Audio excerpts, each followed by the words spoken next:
글로벌 비트 시간입니다. 간밤 뉴욕 증시 3대 지수는 나스닥만 홀로 하락하면서 마무리를 했습니다. 전반적으로 AI주 랠리가 살짝 주춤해지고 있는 듯한 모양새가 연출이 되고 있는데요. 그런 가운데 또 하나 주목할 만한 점은 중소형주로 구성된 러셀 2000 지수가 여러 가지 지수 가운데에서 가장 크게 아웃퍼폼하고 있다는 분석 내용입니다. 중소형주가 상승하고 있다는 것은 그동안 AI주에 쏠려있던 상승의 흐름이 전반적으로 시장 온기를 끌어올려주고 있다는 부분으로도 해석이 가능할 텐데요. 여러 가지 섹터에 돌고 있는 온기 안에서 어떻게 투자의 길을 찾아 나가야 할지 저희와 함께 고민해 보시죠. 네, 수익률을 끌어올리기 위해서는 종목에 대한 선별과 공부가 어느 때보다 중요하구나 이런 생각이 드는 요즘 시장입니다. 간밤에는 기술주에서 비기술주로의 자금 로테이션이 포착이 됐는데요. 자세한 시장 상황 함께 확인해 보시죠. S&P 500 지수 결국에는 딱 보합권에 머물러 있습니다. 0.19포인트의 상승권에서 거래를 마치고요. 나스닥 지수의 경우에는 0.4%대의 마이너스 23,480포인트대에서 거래를 마치고 있습니다. 업종별로는 기술주들이 끌어내렸다면 방산주들이 끌어올렸습니다. 대표적으로 엔비디아와 오라클의 낙폭이 부담이었고요. 로키드 마틴, 노스럽 그루먼 등의 종목들이 주가가 강하게 반등세를 나타냈습니다. JP모건 프라이빗 뱅커에서는 며칠간 시장이 강세를 보인 이후에 차익 실현 매물이 출회 중에 있다라고 진단을 하고 있고요. 여전히 지정학 리스크는 매우 높은 한편 투자자들은 이제 곧 시작될 실적 시즌을 대기하고 있다라고 진단을 하고 있습니다. 이제 이번 주의 주요한 이슈로는 오늘 밤에 발표되게 될 고용 보고서 여기로 이제 관심이 쏠릴 것으로 보여집니다. 지금 예상되고 있는 수치의 경우에는 비농업 부문의 고용이 7만 3천 명 증가했을 것으로 예상이 되고요. 실업률의 경우에는 4.5%. 그러니까 고용은 전월 대비 증가를 하고 실업률은 전월 대비 지난번 대비했을 때 오히려 감소했을 것으로, 그러니까 고용시장 상황이 조금 더 개선됐을 것으로 예상되고 있습니다. 우리 시간으로 오늘 밤 10시 반에 발표가 될 예정이니까요. 이제 시장 방향성을 한 차례 좌우하게 될 중요한 이벤트로 지켜보시죠. 그리고 오늘 유가가 크게 뛰고 있다라는 점은 부담입니다. WTI 기준으로 현재 3.6%대 급등세인데 대서양에서 베네수엘라산 원유를 싣고 가던 러시아의 유조선을 미국이 납포했다라는 소식이 전해졌고요. 그뿐만 아니라 흑해에서도 러시아로 향하던 유조선이 드론 공격을 받아서 항로를 변경하는 일이 발생했습니다. 지정학적 긴장이 고조되고 있다라는 의미를 지니기도 하고 원유 운송의 차질이 빚어진다라는 의미이기 때문에 공급에 대한 리스크가 불거지면서 현재 브렌트유 역시도 나란히 4%대의 급등으로 진행되고 있습니다. 유가가 오르는 것은 여러 기업들 그리고 산업에 대해서 인플레이션을 연쇄적으로 불러일으키는 측면이 있기 때문에 시장에는 약간의 부담으로 작용하고는 하죠.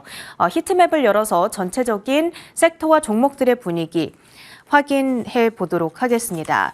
자, 일단 오늘 보시면 사실 S&P 500의 11개 업종 가운데 하락하는 업종은 단 2개뿐이었습니다. 바로 기술주들 그리고 헬스케어주들이었죠. 그 밖의 업종들은 견조한 분위기를 그래도 나타냈던 가운데에서 기술주의 약세를 주도했던 것은 엔비디아 2%대의 마이너스였습니다.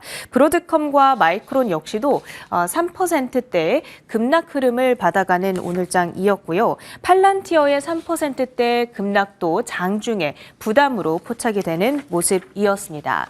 자, 그런가 하면 이렇게 기술주들이 전체적으로 약한 흐름을 보이는 가운데에서도 알파벳은 오히려 반등세를 이어가고 있죠. 1%대의 플러스, 그러면서 어제 경신했던 시총 2위 자리 굳히기에 나서고 있습니다.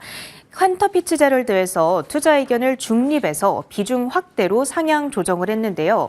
이 구글의 AI 역량 재평가 기대감을 반영하고 있습니다. 더불어 구글이 오늘 새로운 발표를 했는데 Gmail에 여러 제미나이 AI 기능을 새롭게 도입한다라는 소식도 주가에 탄력적인 이 흐름을 제공하고 있습니다. 1.1%의 플러스이고요. 최근 계속해서 강세 흐름을 받아가고 있는 아마존의 주가도 1.9%의 플러스죠.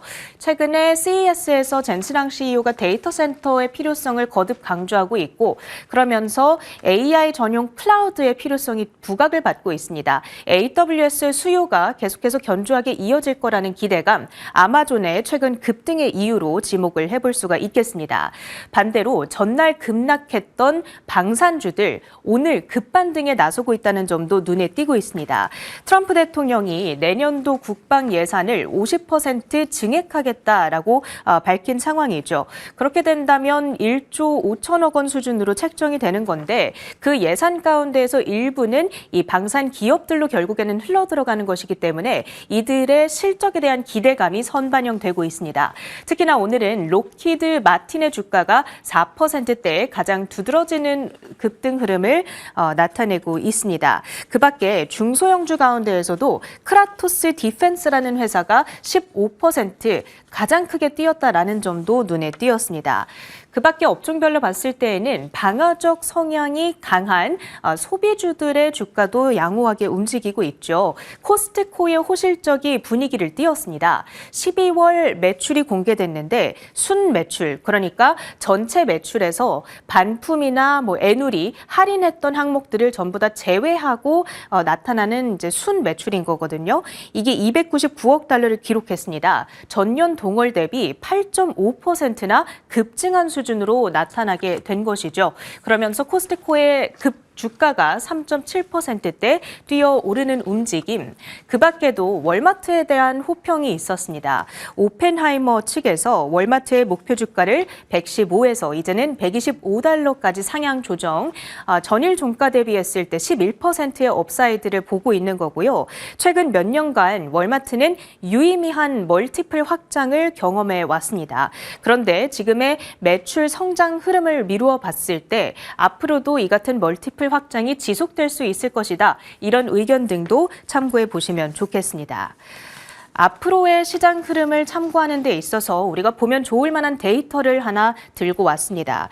이번 산타랠리 기간에는요. 통합을 해보자면 S&P 500 지수는 결국에는 약보합, 그러니까 소폭 하락한 채 거래를 마쳤고요. 다우 지수는 1% 오르기는 했습니다. 하지만 전체적으로 산타랠리가 있었다라고 결론을 내리기에는 매우 애매한 구간이었다라고 얘기를 할 수 있겠습니다.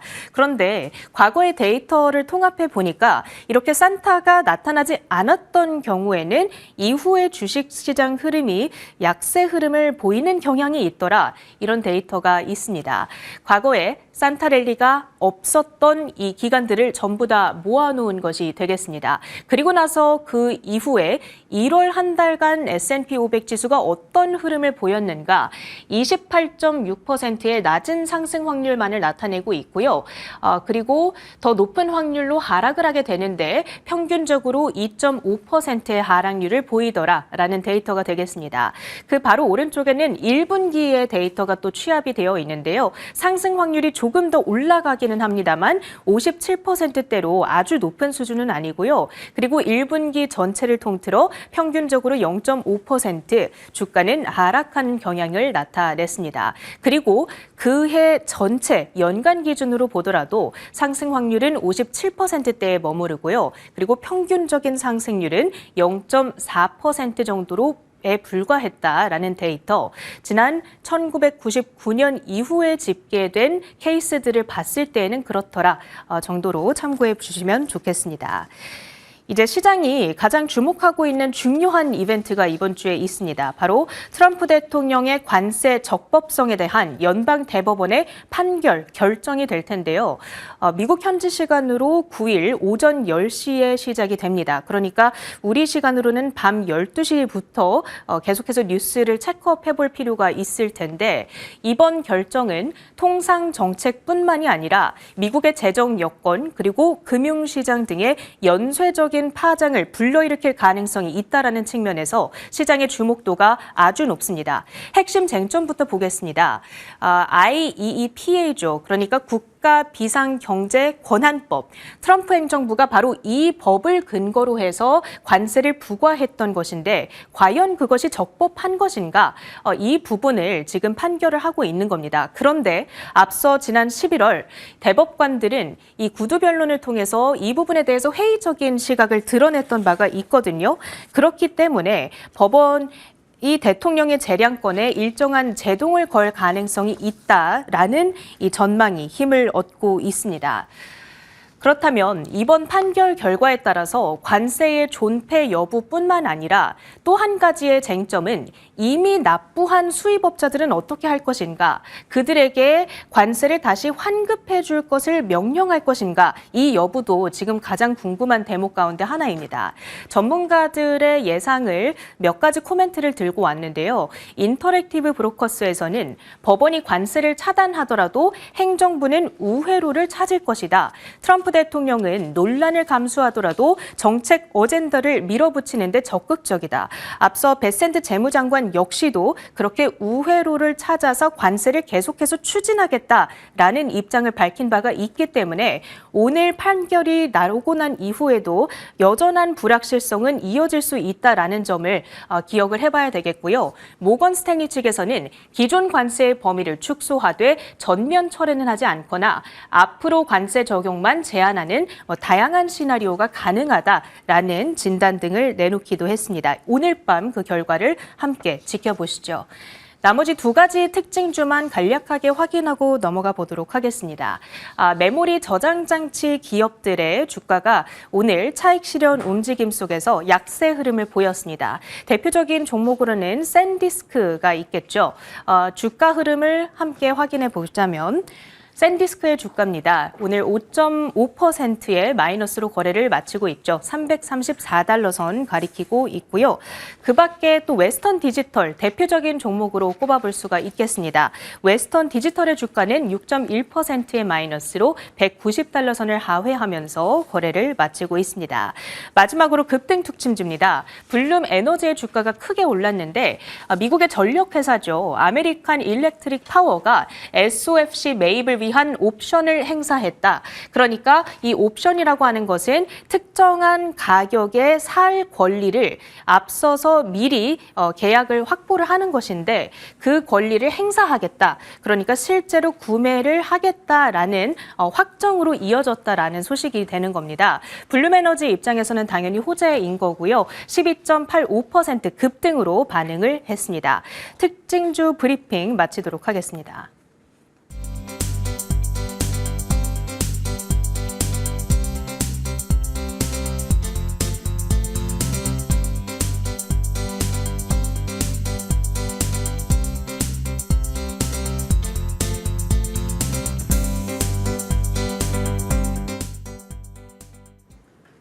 글로벌 비트 헤드라인 시간입니다.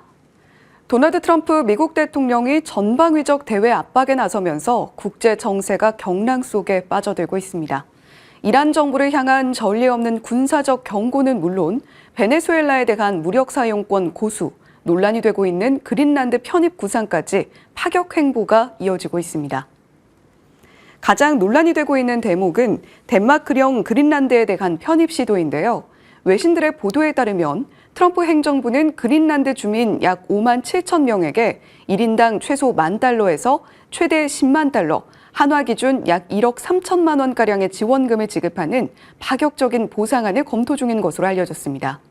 유럽을 방문 중인 JD 벤스 부통령 역시 유럽 지도자들에게 그린란드 안보 문제에서 트럼프 대통령을 진지하게 받아들여야 한다고 압박했는데요. 베네수엘라 사태 역시 긴박하게 돌아가고 있습니다.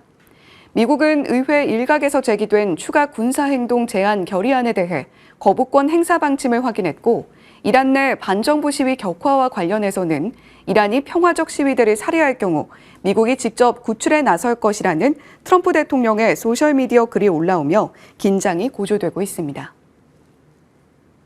AI 산업의 폭발적 성장으로 전 세계가 전력 전쟁을 치르고 있는 가운데 미국의 수소 연료 전지 선도 기업인 블룸에너지가 대규모 승전고를 올렸습니다. 미국의 대형 전력 회사인 AEP와 손잡고 무려 26억 달러 규모의 연료 전지 프로젝트를 추진하기로 한 건데요.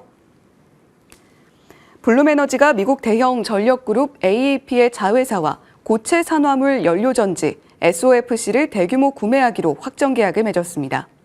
SOFC는 블룸에너지의 핵심 기술인데요. 양사는 총 26억 5천만 달러 초대형 딜을 성사시키고 와이오밍주 샤이엔 인근에 대규모 연료전지 발전 시설을 건설할 예정이라고 합니다. 생산된 전력 전체 용량은 신용 등급이 높은 제3자 고객에게 공급하는 20년 장기 인수 계약을 체결해 향후 20년간 안정적인 수익원을 확보한 셈인데요. 이번 협력의 최종 목표는 데이터 센터를 중심으로 최대 1기가와트 규모 연료전지를 배치하는 것으로 이는 원자력 발전소 한 기에 버금가는 막대한 용량입니다. 인공지능 AI 다음의 게임 체인저로 불리는 양자 기술을 놓고 미국과 중국의 패권 경쟁이 전쟁 수준으로 치닫고 있습니다. 미국 상원에서는 지난 2023년 만료된 국가 양자 전략을 부활시켜 향후 5년간 대대적인 투자를 집행하는 재승인 법안이 발의됐습니다. 미국 상원 상무위원회의 마리아 켄트웰 위원장과 토드 영 의원은 오늘 국가 양자 이니셔티브 재승인 법안을 공식 발의했습니다. 이번 법안은 2018년 트럼프 1기 행정부에서 처음 제정된 이후 2023년 말 만료되었던 양자 기술 지원 프로그램을 2034년까지 연장하는 내용을 담고 있습니다. 핵심은 연구에서 응용으로의 전환입니다. 법안은 단순한 기초 연구를 넘어 실제 산업에 적용할 수 있는 양자 컴퓨팅과 통신 기술 개발에 집중하는데요. 이를 위해 미국 표준기술연구소에 3개의 새로운 양자센터를 설립하고 나사의 양자 위성통신 연구를 법안에 처음으로 포함시켰습니다. 이에 아이온큐, 리게티 컴퓨팅 등 관련주가 상승으로 장을 마쳤습니다. 구글의 모 회사 알파벳이 다시 한번 월가의 주인공으로 우뚝 섰습니다. 켄터 피츠제럴드가 알파벳의 투자 의견을 비중 확대로 높이며 목표가를 $370로 상향했는데요. 특히 알파벳은 시가총액에서 애플을 제치고 전 세계 시총 2위 자리를 탈환하기도 했죠. 켄터 피츠제럴드는 알파벳이 AI 분야에서 지배적인 경쟁 우위를 완전히 입증했다고 평가했습니다. 지난해 말 출시된 제미나이 3 시리즈가 세계 최고 수준의 성능을 유지하며 구글 검색의 사용자 경험을 획기적으로 개선했다는 점에 주목했는데요. 특히 6억 5천만 명 이상의 월간 활성 사용자를 확보한 제미나이 앱의 성장세는 AI가 단순한 실험을 넘어 알파벳의 핵심 수익 모델로 정착했음을 보여준다는 분석입니다. 분석가들은 2026년을 AI가 단순한 유행을 넘어 기존 비즈니스와 결합해 폭발적인 시너지를 내는 해로 규정했는데 알파벳은 이를 위한 완벽한 인프라를 갖추고 있다는 평가입니다. 35개의 데이터 센터 캠퍼스가 가동 중이고 7세대 TPU 아이언우드도 배포가 완료됐는데요. 또한 검색과 안드로이드 등 방대한 사용자 기반으로 AI를 즉각 상용화하고 있다는 점도 긍정적인 시각의 근거로 제시했습니다. S&P 글로벌이 AI 시대의 구리 보고서에서 미래 산업 핵심 소재인 구리의 심각한 공급 부족 사태를 예고했습니다. AI, 로봇, 지정학적 갈등에 따른 방위 산업이 구리 수요의 새로운 3대 축으로 떠오르고 있습니다. 지난 10년간 구리 수요를 이끈 것이 전기차였다면 앞으로의 15년은 AI와 방위 산업이 그 자리를 대신할 전망인데요. S&P 글로벌은 2025년 약 2,800만 톤 수준인 전 세계 구리 수요가 2040년에는 연간 4,200만 톤으로 50% 늘어날 것으로 내다봤습니다.